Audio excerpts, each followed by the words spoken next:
الحمد لله رب العالمين والصلاة والسلام على رسوله الكريم وعلى آله وأصحابه ومن استنى بسنته إلى يوم الدين.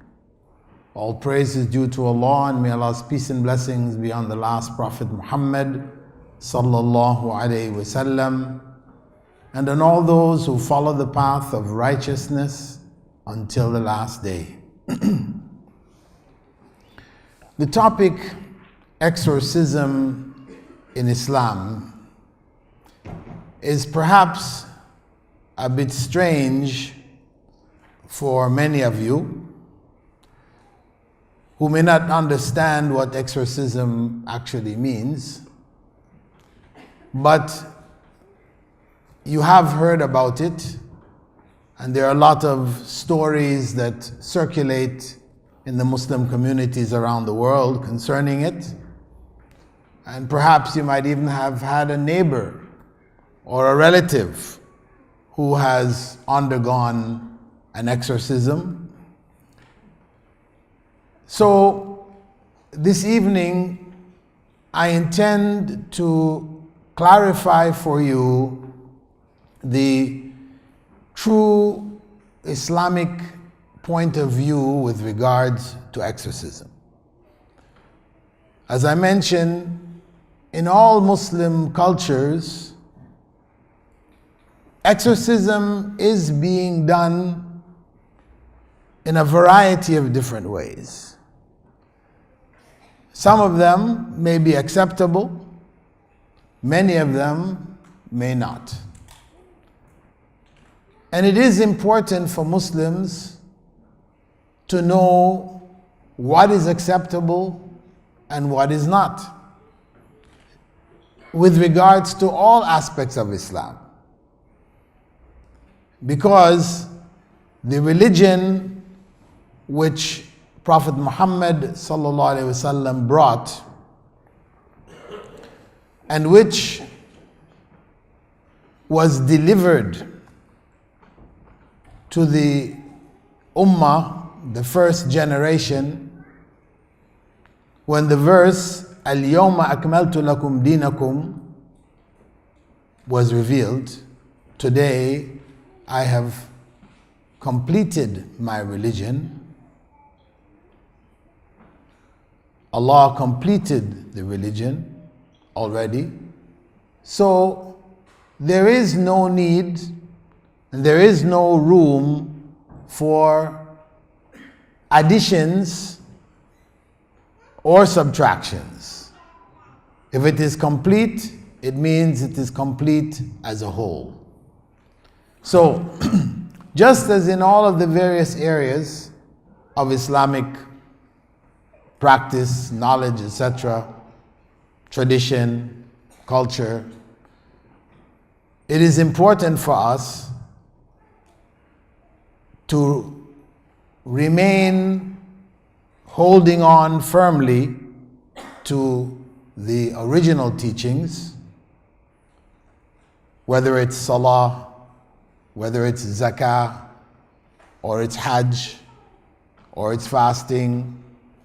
All of these practices, basic commandments, were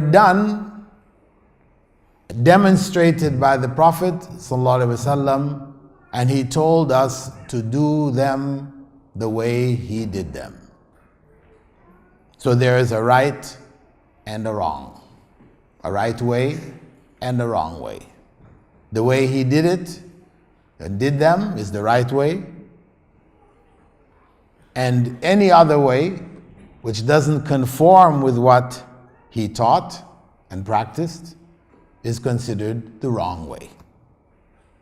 So, to the topic exorcism, and this topic was the subject of my PhD dissertation, which I defended in the UK, in the University of Wales, back in 1993. That's quite some time ago. It was subsequently published in the UK, in Birmingham, at Al Hidayah bookstore. This is a copy of it. So there is actually a book, but its title is The Exorcist Tradition in Islam. But it's the same thing. Exorcism in Islam. This focus more on the exorcist and how they're practicing it. We're looking on exorcism in a more general sense and how it should be practiced. So, to begin with, exorcism is derived from the Greek word exorchizo, meaning to bind with an oath, to link an act with an oath which is connected to a higher or more powerful individual, God, spirit, whatever. And it denotes the expulsion of malevolent spirits from possessed persons, objects, and places. So it combines calling on a deity or power with the expulsion of evil spirits from people, from objects, as well as from places. And we will look at that in a bit more detail as we proceed. So this exorcism is achieved by mentioning an adoration in which the name of a more powerful spirit or gods are invoked and their help, their aid is sought. That's the general definition of exorcism. To understand the context, this context where there are spirits or beings that may possess persons, objects, and places, it is important for us to understand the general view of the spirit world from the Islamic perspective. Of course, each religion system has a variety of different perspectives. We're focusing here, as the title is, Exorcism in Islam, on the Islamic view. From the Islamic perspective, there are three beings or three classes of beings that may be called spiritual beings. Whether we refer to them as being sentient beings, they have a sense of awareness, and it's sufficient for us to say spiritual beings, beings of a spirit nature. Because sentient beings could include animals, and in recent times we have had in Australia and other countries people passing laws and including dogs amongst sentient beings. And of course, when people don't believe in spirit, in a spirit world, then the issue of just consciousness becomes exaggerated, and dogs are now considered equivalent to human beings. They have their own consciousness and everything else, and we should treat them as such. But from the Islamic perspective, we have angels, the jinn, and human beings. Human being is essentially a spiritual being. It's from the world of the spirit. You can remove an arm or a leg, and you're still conscious. You're still yourself. You haven't changed. Physically, yes, you may have changed, but spiritually, you're still that person. So you didn't lose any part of yourself when you lost an arm. So there is a spirit contained within us which defines each and every human being. The jinn, likewise, are essentially spiritual beings, and so are the angels. However, they have different capacities, abilities, and different interactions with human beings. In the case of possession, because once we're talking about exorcism, what has to precede it is possession. Something has to enter a person, object, or place for you to seek its expulsion, to seek to get it out. So, in other systems, in Hinduism, Christianity, etc., the source of possessing spirits are mainly human spirits. They have a belief that if somebody dies tragically, that person's spirit remains tortured in this world until it is fulfilled somehow, some way. So that human spirit is what possesses other human beings. From the Islamic perception, this is not the case. Angels, again from the Christian tradition, the fallen angels, could also be sources of possession of human beings. But from the Islamic perspective, there is no such thing as a fallen angel. Fallen angel in Christian tradition represents angels that rebelled against God, disobeyed God.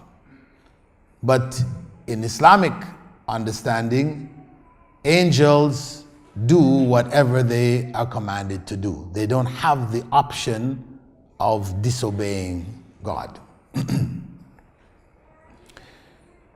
In terms of the source, as we said, of possession, it is only the jinn, the world or creatures or beings from the world of the jinn.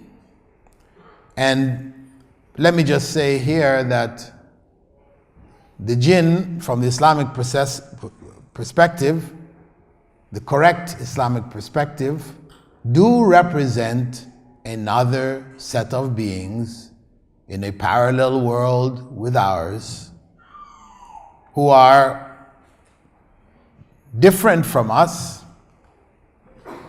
and not as some modernists have claimed that really the jinn just represented clever foreigners, that there are other human beings, but they were foreign to a given region. They're called the jinn because of that, and because of their cleverness. They had a way to undermine human beings, to trick them and do different things. So they were called the jinn. From the Islamic perspective, no. We have clear statements of the Prophet ﷺ in which he said that the jinn were made from fire or a fiery wind. There are Quranic verses that make that reference also. And that the angels were created from light and human beings were created from clay. So their origins differ. They are of different origins altogether. So they are different existing beings. To deny the jinn is to deny a portion of Islamic knowledge which Prophet Muhammad ﷺ clarified for us and which Allah subhanahu wa ta'ala delivered to us. Allah spoke about the jinn. Were they not important, He would not have included them in the Quran. There are many things which are not included in the Quran. So the fact that Allah included it, and I'm not going to say the fact that we had a surah by the name of Surah Al-Jinn, because that name was given later. The name was not revealed. Okay, so we don't want to mistake that. The fact that Allah describes and discusses and speaks about the world of the jinn and warns us against their mischief, and the Prophet ﷺ elaborated on all of this, tells us that there is a reality to the jinn. Of course, again, we do have some in the Muslim community who, while recognizing the jinn, do not accept or believe in possession. They say, yeah, the jinn are there. They're another world, different from ours, etc. Yes, but they don't possess human beings. That is their opinion. However, we will see that in the texts from the Sunnah of Rasulullah ﷺ, there is sufficient evidence to affirm the fact that the jinns do possess, can possess human beings. So, in terms of origins, we said these three spirit beings have different origins. In terms of their forms, they differ. The angels and the jinn on a basic level are invisible to human beings in their natural form. In the case of prophets, they saw them. Allah gave them the ability to see them and made them visible to the prophets of Allah subhanahu wa ta'ala.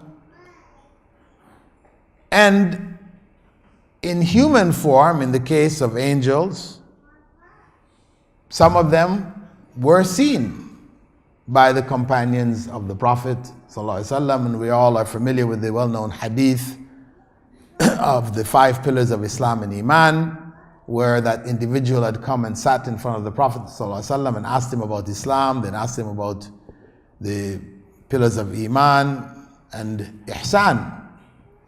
And after he had left, the Prophet ﷺ had said, that was Jibril. They call this hadith Jibril. This is Angel Gabriel who had come in a human form and asked these questions. So we know that they can take that form, and the Prophet Muhammad ﷺ did refer to Satan, who from the Islamic perspective is from the world of the jinn. Allah describes him saying, Kana min al-jinn. Though some people saying, well, no, actually he was among the angels, so he must have been an angel if he was expected to bow. when the angels were told to bow. But he was elevated by Allah to be amongst them, and that didn't change the fact that he was actually from the world of the jinn. Because, as we said, one of the basic characteristics of the jinn is that they have free will. They share that with human beings. They can disobey Allah, whereas angels cannot. Also, the angels and the jinn have multiple categories. The Prophet ﷺ described some of them. In the case of the jinn, he did explain that we do have some jinn that may take snake form and also take dog form, the black dogs that are totally black. That is where they may be visible, seen by human beings. But in general, they are invisible, like angels. So in terms of abilities, the humans and the jinn share a number of common abilities. They both eat and drink. And people might want to know, well, okay, what do they eat? We don't need to go into that. If it was important, Islam would have given us full explanations. Prophet ﷺ gave us just an idea as to what was acceptable for the Muslims among the jinn, that any food on which Allah's name was mentioned, for those who believed among the jinn, this was food for them. And he mentioned also that the food for their animals. Somebody might say, what? The jinn have animals too? Yes. The Prophet ﷺ said, they eat the droppings of the animals of this world. How they eat the droppings, we don't need to go into. Again, we're dealing with a world which does not accept speculation. So if you read any books where people go into talking about the world of the jinn and tell you the kind of cars they drive and all this, listen, know that this is nonsense. Okay? It's nonsense.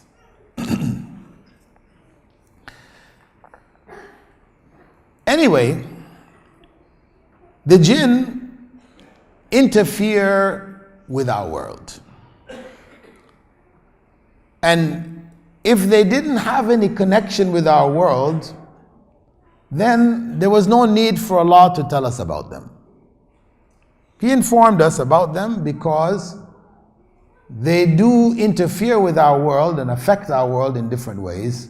And it is important for us to have knowledge about this so that we can protect ourselves and not be deluded by that interaction and interference.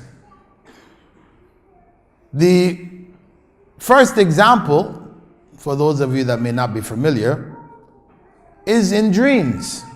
The Prophet ﷺ had told us that we have 3 types of dreams. Sad, scary dreams are from shaitan, from the satanic world of the jinn. Good dreams, true dreams, 2 categories, are from Allah. You have a good dream, which makes you feel good. It points towards good, that this is a gift from Allah subhanahu wa ta'ala.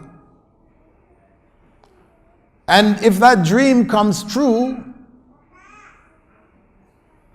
it is also a special category called the true dreams, which are from Allah also. And the prophets, may Allah's peace and blessings be on all of them, their revelation, when they started to receive revelation, it started in the form of dreams, as the Prophet ﷺ explained to us, in the form of true dreams that they would have dreams, and these dreams would come true as they had them. They also, the third category he mentioned was the ramblings of our mind. The ramblings of our mind, where you read about something and at night you end up dreaming about the same thing that you read. That's just your mind offloading material in the form of your dreams. So the Prophet ﷺ did tell us that good dreams, true dreams, you may tell to your friends, those people are you trust, etc., who can share in your happiness. But the evil dreams, the bad dreams from shaitan, he said, don't tell anybody. And when companions came to him and told him such dreams, he would laugh at them and said, shaitan is just playing with you. One man came to him and said he dreamt that his in the dream his head was chopped off and it was rolling and he was running after his head trying to catch his head. And the Prophet ﷺ laughed and said, this is just shaitan playing with you. Those dreams you don't tell anybody. Why? Because you tell them that, next thing you know, they're dreaming about your dream that night. So keep your sadness and your foolishness to yourself. That's the main concept. In our thoughts also, the jinn are able to influence our thoughts. The Prophet ﷺ spoke about satanic forces coming into our heads and saying to us, for example, who created the heavens, who created the earth, who created the seas, who created the land, and then who created Allah. Right? At that point, we stop, we seek refuge in Allah from shaitan, and move on.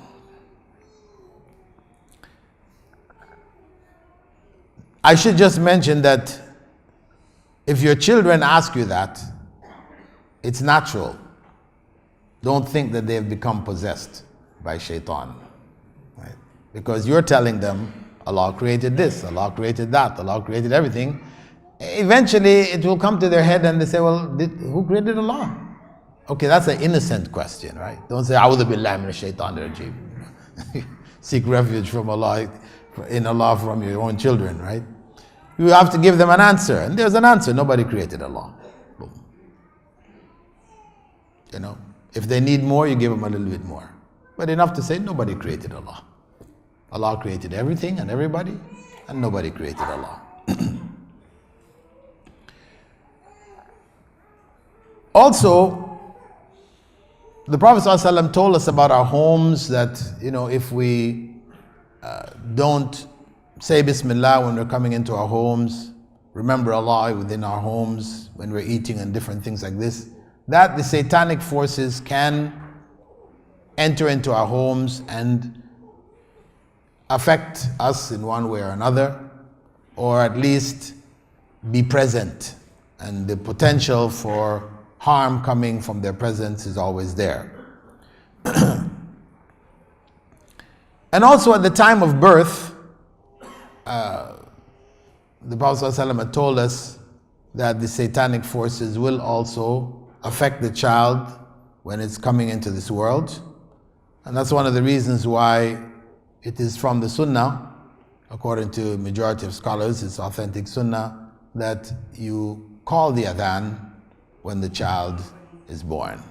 Right? Not in the right ear or left ear, just call the adhan. And also, sickness, there's some sicknesses the Prophet ﷺ had said, like the plague, etc.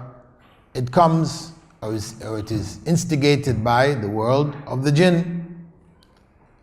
And in terms of, at the time of death, the Prophet ﷺ used to seek refuge in Allah that Satan wouldn't cause him to stumble even himself at the time of death. That at the time of death, that's the last opportunity for the satanic forces to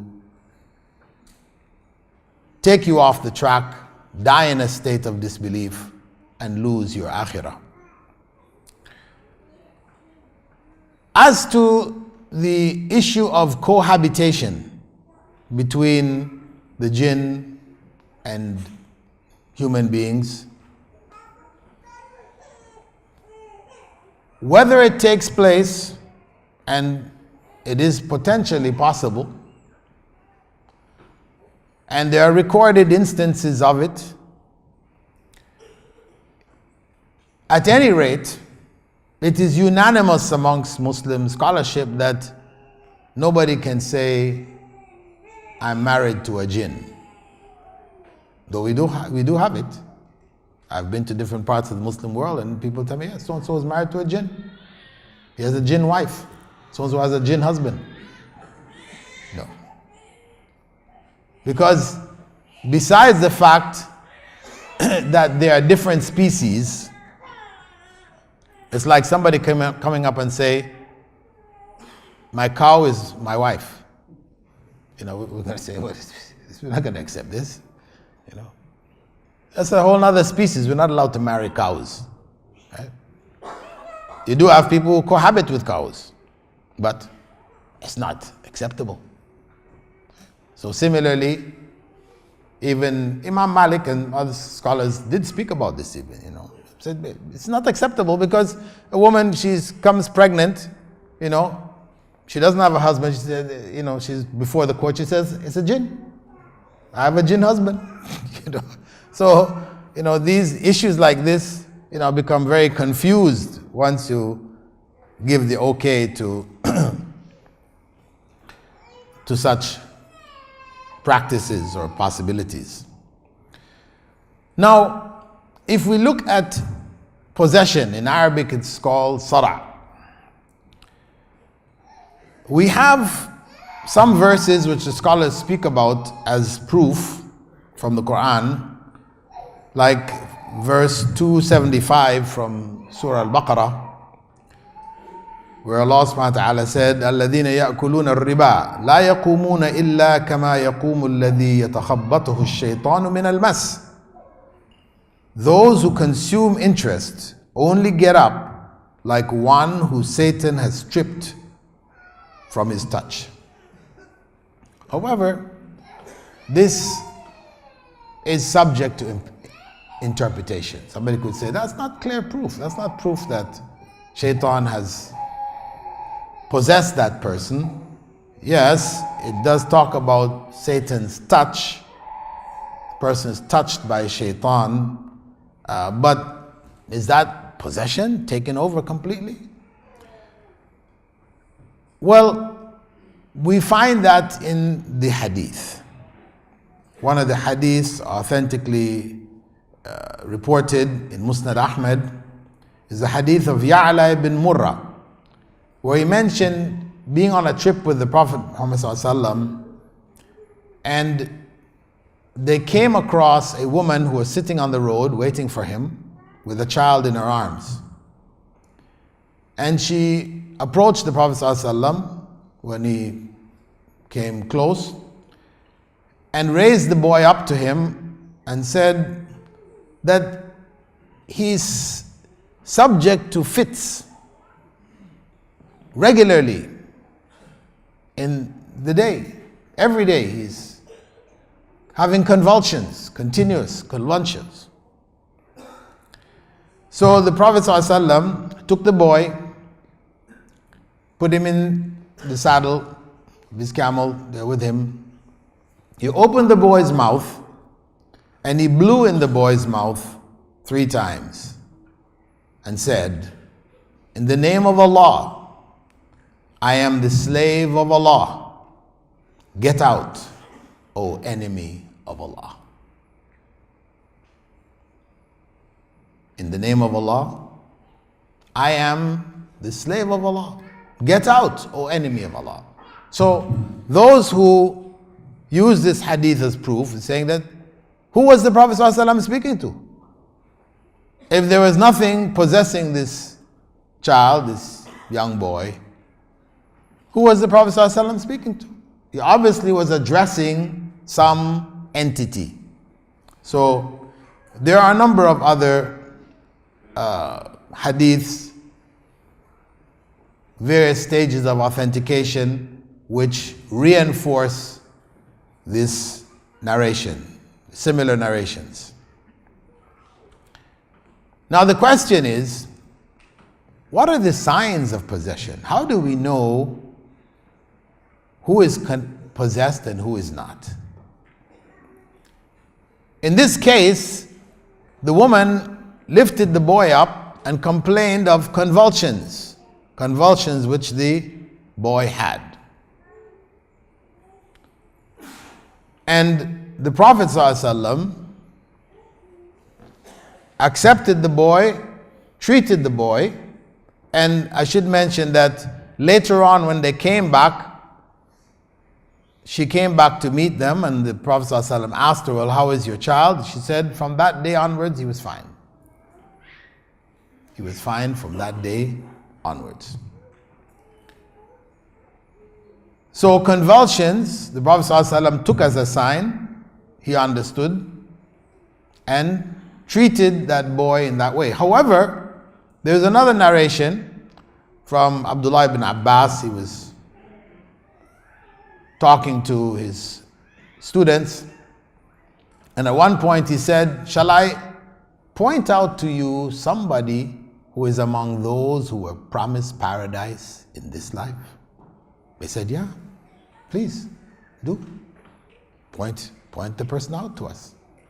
So he pointed to a woman, a black woman, who was in the masjid, come into the masjid, and he said, she went to Prophet Muhammad ﷺ and asked the Prophet ﷺ to pray for her. She told him that she had these convulsions, these fits. From time to time in the day she would have it, she'd fall down on the ground and shake. And so she asked him to pray to Allah to remove it from her. So he informed her, saying that if you wish, I can pray to Allah and He can remove it. But if you are patient with it, Allah will give you paradise. If you're patient with it, Allah will give you paradise. So she said, okay, O Messenger of Allah, I'll be patient with it. However, when I fall down with fits, my clothing shifts and my aura, some of my aura becomes exposed. Some of my private parts of my body, which nobody else should see, becomes exposed. So please pray to Allah that I don't become exposed. So he prayed to Allah for her that she was not exposed. So the question is, Muslim scholars question, why in this case didn't he just address the entity and tell it to get out as he did in the case of the boy? They say, well, this was indicative of two states, two different circumstances.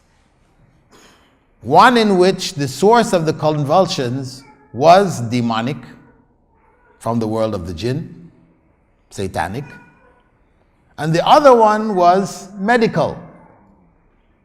It had a medical basis to it. Now he could have prayed and it be removed as a miracle because it was a medical condition, not a jinn possessing her. So that's why he gave her the option to be patient with that trial, and Allah would give her paradise. So in the case of convulsions, we know that they have more than one origin from the practice of the Prophet ﷺ himself.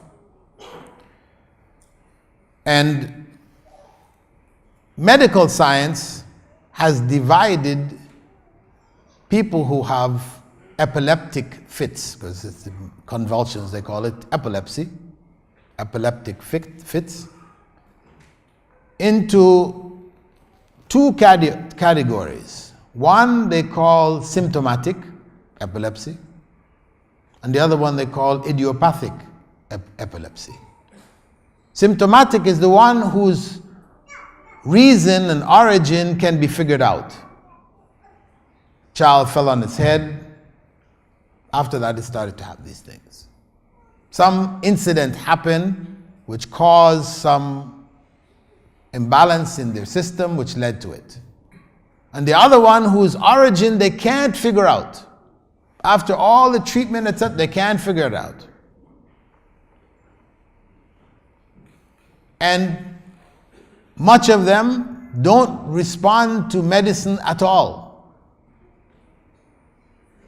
That's the second category that they call idiopathic. From my research among the various exorcists, and I traveled from one end of the Muslim world to the other, doing field research for my thesis, I interviewed exorcists.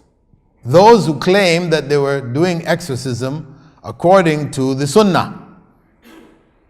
As to those who are doing it according to their own ways, there were many. But I just focused on those who said we're doing it according to Quran and Sunnah. Really the Sunnah, in accordance with what the Prophet ﷺ taught.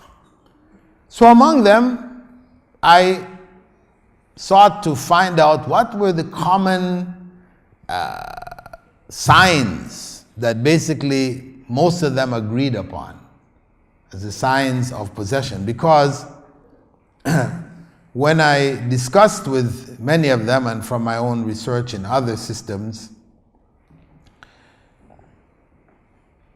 most felt that the cases of real possession were few and far between.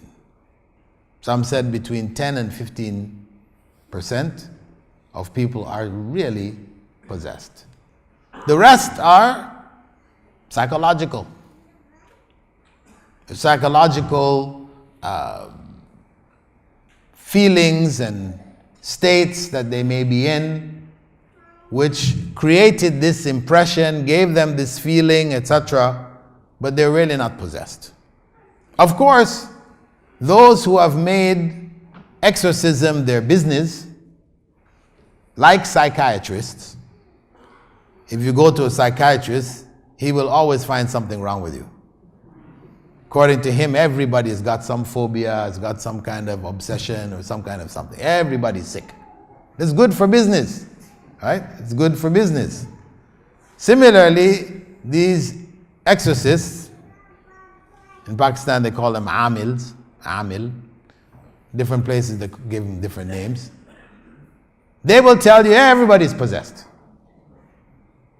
And when I traveled around the world and I talked to different, that's what some of them told me. Everybody's, even you. Yeah, okay. Everybody's possessed because, as I said, it's good for business. But those who seem to me to be honest and serious about what they're doing and really trying to do it right, they were saying no. There are very few who are really actually possessed.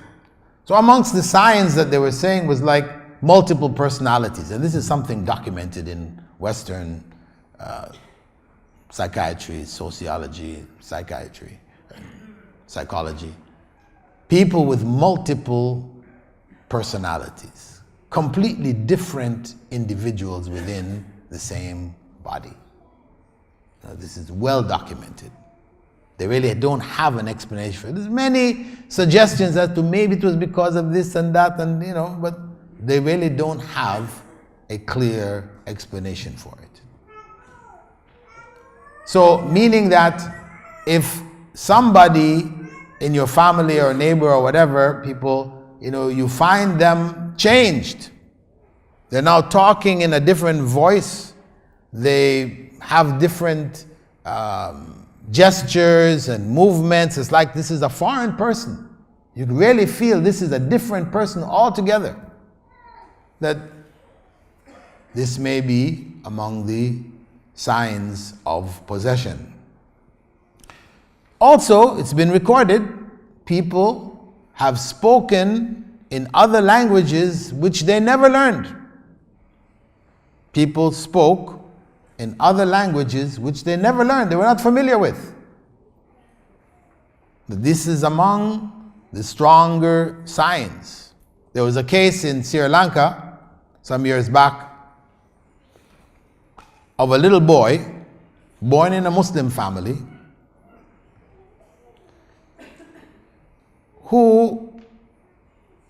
whose family, they spoke Sinhala, the language of the main body of Sri Lankans.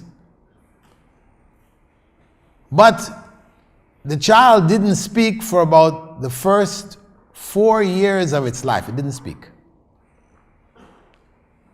And when it started to speak in Tamil. Tamil, which was the language of the Hindus. And the child was asking to go to the temple, and the child was doing the rites of the Hindus in their worship, their puja. They was doing this, and it became popular knowledge, and people were making pilgrimage from Tamil Nadu. Hindus were making pilgrimage to Sri Lanka to go to this boy, to ask him questions. He would be telling him this and that and the other. It became a big, big thing. Even the president of the country, Premadasa, he, embraced it as a indicator that, we're all one, because Buddhists, they also share the belief of, reincarnation. So it's quite possible that that child was a Hindu in his previous life, he's come back, and all this other kinds of stuff, right? So we have documented cases of this nature. And one of the signs that they mentioned was preternatural strength. It's the person is a frail person. All of a sudden they've got the strength of, weightlifter. You wonder, where did all the strength come from? You have to fight to hold this person down. 5, 6 different grown men be holding down this little individual. This is among the signs combined with the others which could point towards it. Then some added also reaction to Quranic recitation, that when Quran is recited, the person doesn't want to hear it, they turn away, they scream, they shout, they put their finger in their ears, So this is taken as among the signs. And people have also stepped into use of oil and water on which Quranic verses have been read, that if this is sprinkled on them, they react and all this. These are among the signs. Although this could be psychological. This could be psychological because really the Prophet ﷺ did not prescribe recitation over oil, olive oil or whatever, or over water and using it as a means of treatment. Because we'll look at the treatment that the Prophet ﷺ prescribed for the exorcism. That wasn't included. But for those people that have made it a business, that's big business. When you go to the shop, the special shop where they sell things, maybe they're selling all kinds of things there. Among them, there will be, bottles of water and, different prices on these bottles. Why? These bottles, Quran has been read over, but this one was read over by Sheikh Sudais. So you have to pay a big amount of money. This is now really powerful, right? And so on and so forth. So it becomes like a business, and we don't have a real foundation for it in the Sunnah. So beware. What the Prophet ﷺ has taught us is more than enough. it is sufficient for us. Now, with regards to the reasons for possession, scholars have identified as basically four. One, it may have to do with desire. Desire for power, control. The jinn gain satisfaction as people who have desires for power have when you're able to control somebody, control their life, affect their life, these kind of things. People with evil intent will do that even amongst human beings. Shayateen al-insi wal-jinn. We have satanic elements amongst the human beings and the jinn. So that desire may be for power, control. They add also love, that there is some kind of attraction of this type where people have suffered as a result of it. It could be also, second category is that of just mischief. You have mischievous human beings who just like to make problems, create confusion, create harm, make people uncomfortable. That as you have amongst human beings, there is also amongst the jinn those who may do this out of mischief. And then there's another category, that which seeks misguidance. Because possession, etc., can be a powerful means of drawing people into different forms of idolatry. So this is used, and this may be the most insidious form, where people are drawn into shirk, end up worshipping other than Allah, committing acts of shirk, etc., seeking cures, etc. So this becomes a particularly dangerous area, and this is why we've been informed about it, because of people who fall into shirk as a result of it. And then the last category, the fourth category, is that of inadvertent acts that, as we can accidentally harm each other, it's possible from among them that they could accidentally harm us also. Now, in terms of the types of possession, they may be divided into one, partial possession, and this may be voluntary for people who are seeking contact with the world of the jinn, that spirit world, that evil spirit world. To be able to do things in this world. You have people who become what they call mediums. A medium where you may go to such and such a person who is a medium, and that person goes into a trance or into a state, and then next thing you know, that person is talking to you as if it was your dead father. Whether in the voice of your father or in a strange voice, but talking about things which they shouldn't have known. And this area of mediumship is experienced by people all over the world. You also have fortune tellers and magicians who utilize this mode of mediumship to be able to do things like accurately predict incidents from the future. Fortune tellers, of course, there are many types. And most of them are just playing on your natural life. You come to see them, they're reading your lines on your palm, or they're reading your tea leaves or whatever, and they tell you you're going to travel. Well, yeah. You're not married? Okay, you're going to have children. So they're telling you things that, hey, most people travel, most people have children, and other things like that from your life. You'll have a fight with your mother-in-law. In other words, they're just playing on your normal life experiences that found in everybody.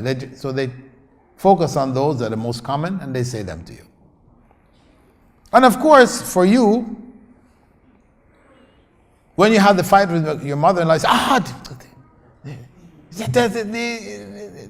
the fortune teller, he told me I was going to have a fight with you. You forget all of the other things that he told you was going to happen that didn't happen, but you just remember that one about the fight with your mother-in-law, right? This is human nature. And the Prophet ﷺ told us, about how those among them are able to gain accurate information, because you have recorded cases of some fortune tellers who accurately predicted incidents that happened in human history to details, not just generalities, but to details. So how do they do it? Well, the Prophet ﷺ explained that it was through the agency of the jinn getting access to information of what is going to take place, which is known to the angels, revealed to them by Allah subhanahu wa ta'ala, and they're able to access some of that information and they pass it on to the fortune tellers who are properly connected with them, engaged in different acts of sacrilege to make that connection. The other kind of possession is that of possession of objects. And the classical case of possession of objects is the case of the golden calf of Prophet Musa. In the time of Prophet Musa, when he went to receive the Torah, and As-Samiri told the people who were waiting behind that Musa has gone up top of the mountain, but actually his God's down here. He told the people to gather their gold, melt it down. He supposedly took some dust from the footprint of an angel, throw it in the mix, and he came up with a calf. And of course, when he's telling the people that this calf, this is what Musa has gone up to the top of the mountain to worship. He's right here. That's who Musa has gone to worship. The people, of course, looked at him and said, well, I don't think so. But then what happened? The calf said, moo. When the calf said moo, everybody dropped down prostration. That was it. That was the proof. So, possession of an object. And we had some years back in the 90s, one day when the Hindus who worship Ganesh, that's their favorite, the elephant head god, and how he got an elephant head is quite funny story. But Ganesh, right, according to what they would do is that part of their puja or worship is to pour milk over his head. They pour it on the other idols too. But anyway, they're pouring milk. One day, they were pouring milk on the head of Ganesh. And the milk, normally would just pour down and end up in the dish below, platter below. The milk, instead of just going down, it started to go into the mouth. And it was all over the world. It was in India. I remember temples in the US, the UK, they reported the same thing.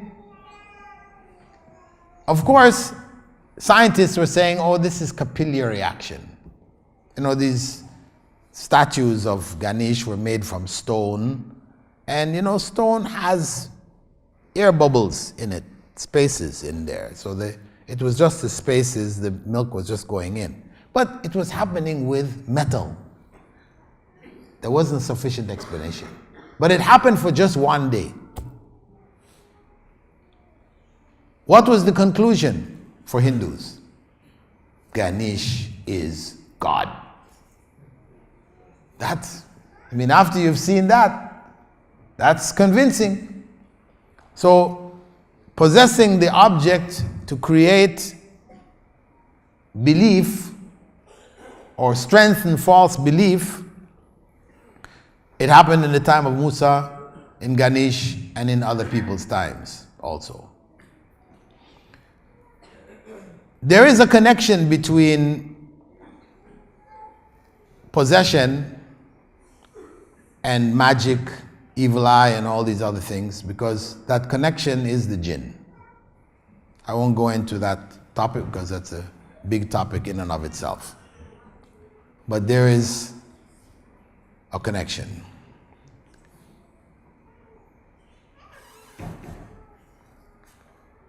Now,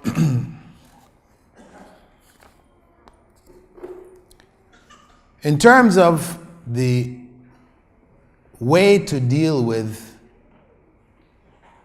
a possessed individual, the prophetic way, what did the Prophet ﷺ teach us to do? Looking over the various hadiths in which he treated people who in one way or another seemed to be possessed, etc., I came up with the major 3-4 major steps that the Prophet ﷺ followed. If there was a charm involved in it, where somebody has worked with a magician, person involved in magic, warlock or whatever, who has created a charm, that this charm should be undone if you find it, if you're able to find it. And beware again of the people who are practicing this as a business, who will tell you the reason why this is happening to you or whatever is happening to you, it's your mother-in-law. They're quick to blame your relatives. It's your aunt. Yes, the aunt over in India. She's the one doing stuff. Of course, you don't have any evidence, and that may create enmity between you and your family members. So beware of this. Nobody has the ability to judge this way. Some people, they will send pictures to amils and others who claim to treat those who are possessed. They'll send a picture, and then the amil will look at the picture, photograph, and say, okay, this person has 6 jinns on them. One jinn got them when they were 6 years old, when they were playing, and another jinn got them when they were... Believe me, that is a lie. Nobody can look at a picture and determine how many jinns, when the jinns, where the jinns affected that person. This is all lies, tricks, playing with people's minds to get their money. So, if you have been given a ta'weez, because there are those who say, okay, to protect yourself from the world of the jinn and the evil and possession and these type of things, you wear this around your neck, or you wear it around your arm, or you put it around your waist. This will protect you. Actually, these are the things which will draw the jinn to you. It's not going to protect you. It will draw the jinn, and then when the jinn gets you, then you go running back to me, hey, you said, okay, I have another one for you. It's going to cost you a bit more because that one was like, yeah, this is much stronger. This is a weaker one, right? So these are games they're playing with people. And if you have such, you're experiencing it, it's happening with your family, etc., then my advice to you is destroy it. People say, but we opened it up and we found some verses of the Quran in it. burn it. Just destroy it. Because yes, they may put verses of the Quran in it, pieces of verses or few words, but you will see other things in there. There will be numbers and 786. 786. Watch out for 786. Right? People are obsessed with 786, believing that 786 means Bismillahir Rahmanir Rahim. It doesn't. This is numerology, and it could just as well mean there is no God and Muhammad wasn't a prophet. You can put those letters together and they will add up to 786 also. So beware of 786. If you have it, get rid of it.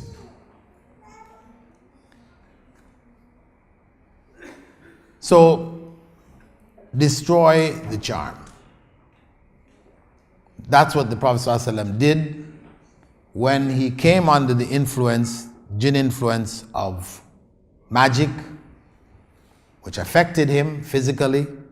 So this is a form of the touch of shaitan, satanic touch, demonic touch, which didn't affect his revelation which came to him, but affects some of his own perception, thinking that he did things which he didn't do, thinking that he didn't do things which he had done, seeing things which were far away as if they're close, things which are close as if they were far away. This affected him in this way. And Allah sent angels to him in his dream and informed him that it was the work of a particular individual in Medina, a Jewish magician there by the name of Labib ibn A'sam, who had prepared this charm and put it in a well. And so the Prophet ﷺ told Ali ibn Abi Talib to go and find it, dig it up and come back, take it apart. And the two last verses of the Quran, Al-Falaq and Nas, two last chapters were revealed and they were read for breaking spell. The other step in terms of the prophetic way was to address the spirit as the Prophet ﷺ did in the name of Allah, addressing that spirit. Of course, you're not going to say, I'm the messenger of Allah. Okay, that was for Rasulullah sallallahu alaihi wasallam. You see, you can say for yourself, I'm a slave of Allah. Get out, O enemy of Allah. The third is through recitations from the Quran itself. The Prophet ﷺ gave us and affirmed recitation of Surah Al-Fatiha, for example, daily over that person. Not a specific amount of times mentioned. Some people may tell you to do it this many times or that many times. You do it on a daily basis. Also Ayatul Kursi. The Prophet ﷺ had spoken about Ayatul Kursi as being a barrier keeping satanic forces away from the human being. And Surah Al-Baqarah, last two verses of Surah Al-Baqarah and Surah Al-Baqarah as a whole, drives Satan away from the home for some 3 days and nights.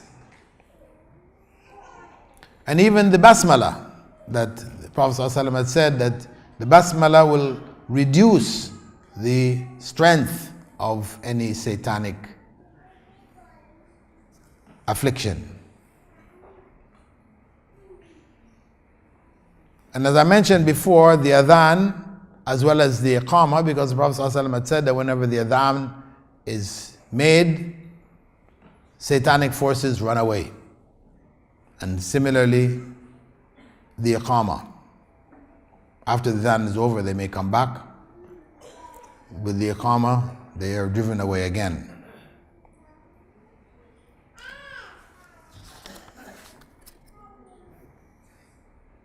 And the Prophet ﷺ had also given us specific formulas to recite, like Bismillahi yubrik min kulli da'in yashfik wa min sharri hasidin idha hasad wa min sharri kulli dhi ayn. That is, in the name of Allah, may you be well, become well. From every illness that you be cured. And from the evil of the envious one when they're envious. And from the evil of the evil eye. He also taught us, أعوذ بكلمات الله التامات من كل شيطان وهامة ومن كل عين لامة. That is, I seek refuge in Allah in the most complete names of Allah or words of Allah from every satanic and poisonous pest and from every evil eye. The Prophet ﷺ also recommended some medicines, ajwa dates, in the morning, 7, that it can prevent jinn attack, jinn affection. And also truffles. Truffles is available in the marketplace here. They call it faqa'. It's a kind of mushroom type thing which grows in the desert. They sell them, maybe a little expensive. But the Prophet ﷺ had recommended drinking the water from truffles. Most people do most of the other things that I mentioned, but they don't use the truffles. Also, the Prophet ﷺ had suggested also bathing in the water. If somebody seems to have brought evil into your home, etc., asking them to make wudu and saving the water and bathing with it. And the last method, which is attributed to the Prophet ﷺ, but which Islamically is not considered to be acceptable, and that is beating. Now there is narration that the Prophet ﷺ patted a boy in his chest and then recited over him, and they use that to beat people to death. But there's a huge gap between what the Prophet ﷺ did and what they're involved in doing. And it's happened cases in the UK, in Egypt, other places where in exorcisms people have been beaten to death. There was a big one in the UK back in the 90s, and the individual had a young girl, maybe in her early teens. She was so beaten up, she had her ribs broken.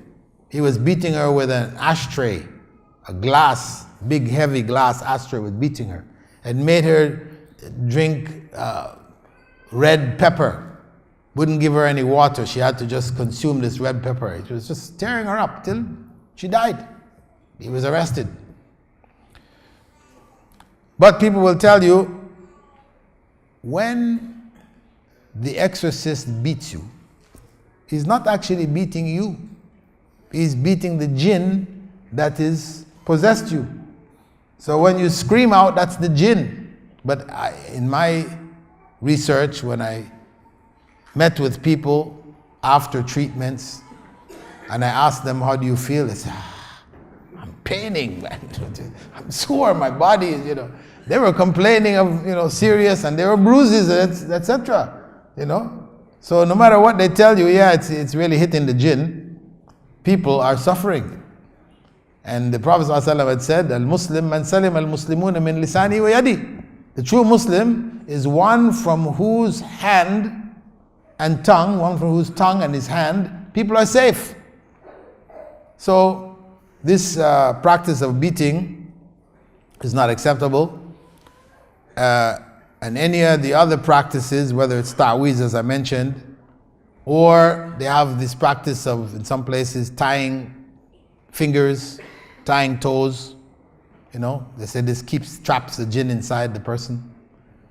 And then they chase the jinn up the body until it reaches into the hair. They take out some hair, put it in a bottle and set it on fire, burn it up and say, we killed the jinn. And then the person who was suffering will say, they feel this. Something happens. They feel as if something has been lifted from them. But it's psychological. This is what it is. So you have people who claim that they're able to trap jinns. You can hire them to come to your home and trap the jinns in your home. It's good money. And in the name of treating people who are possessed, etc., there's a lot of abuse that takes place. Actually, sexual abuse. Because most of the people who come with the problems are who? Women. And the people who are doing the exorcisms are who? Men. And the abuse takes place. Abuse takes place amongst doctors who are trained doctors who made the Hippocratic oath, not to, abuse the people who they're treating, etc. Yet it happens. Thousands of cases every year in the US. Doctors arrested for abusing female patients in their care. Well, believe that amongst these exorcists, it's 100 times over. And I've heard many horrendous stories of women telling me they went to be treated and were abused. So beware. This treatment of the Prophet ﷺ, it didn't involve putting your hands on the person. And for touching a woman who you can marry, the Prophet ﷺ said it's better you have an iron spike driven in your head. So beware of those who claim to treat in that way.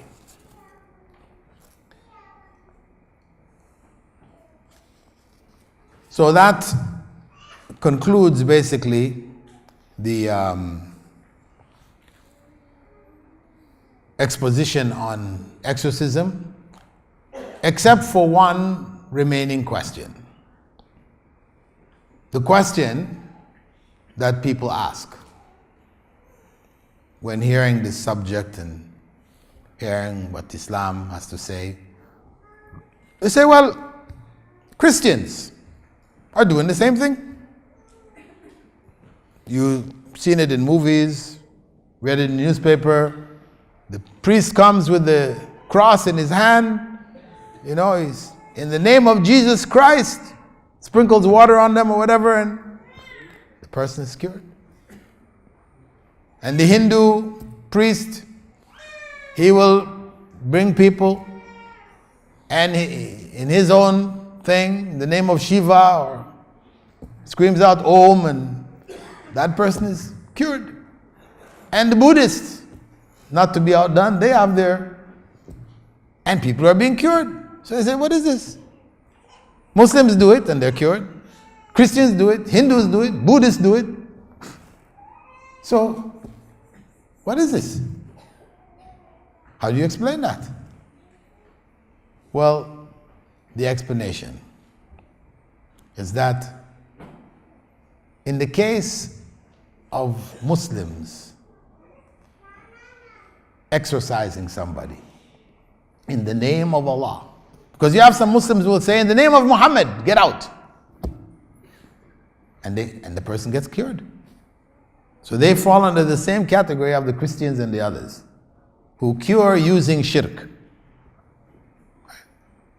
What happens is that in those cases, the possessing entities are not leaving because they're forced out, but because their job was done.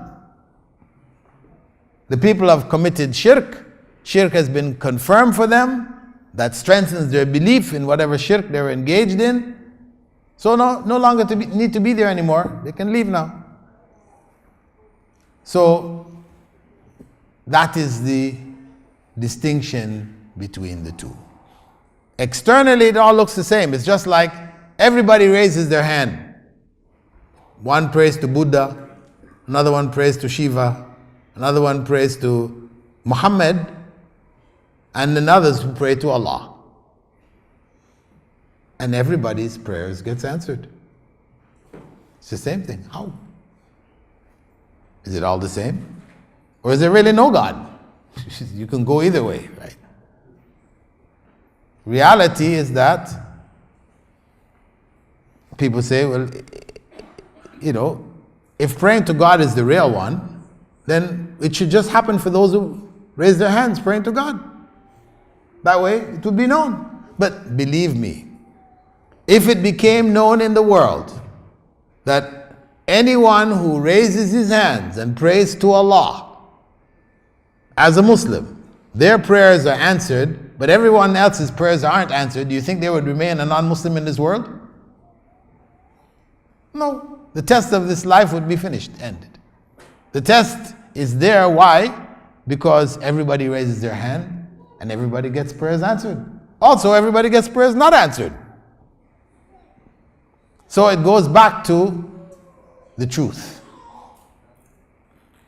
and knowledge of the truth and the practices, etc., to know and distinguish between falsehood and truth.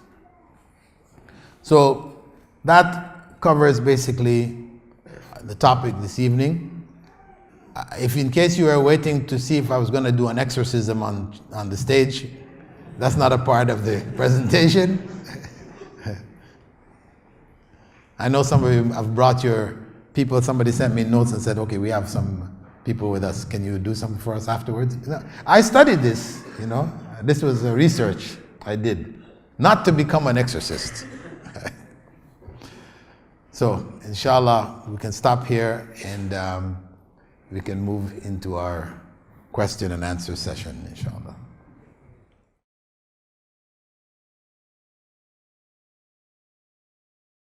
Seeking knowledge an obligation made easy. Thought about studying for a long time? Tuition fees keeping you from actually starting? Islamic Online University has led a revolution in online learning. The world's first tuition-free degree, BA in Islamic Studies. Access the knowledge, any place, anytime, anywhere. It just doesn't get any easier than that. Classes, texts, assignments, completely online. Set your own schedule for the semester. No overseas travel required for the exams. Subjects taught by qualified English-speaking scholars. Weekly live sessions in virtual classrooms. With curricula based on those in Al Medina University in Saudi Arabia, Al Azhar University in Cairo, and other reputable institutions around the world. Why wait any longer? You pay just a symbolic registration fee and are ready to begin the adventure of higher education. The most diverse student body of any university in the world. 130,000 plus registered students from 217 countries. Log in to the website for more details. www.islamiconlineuniversity.com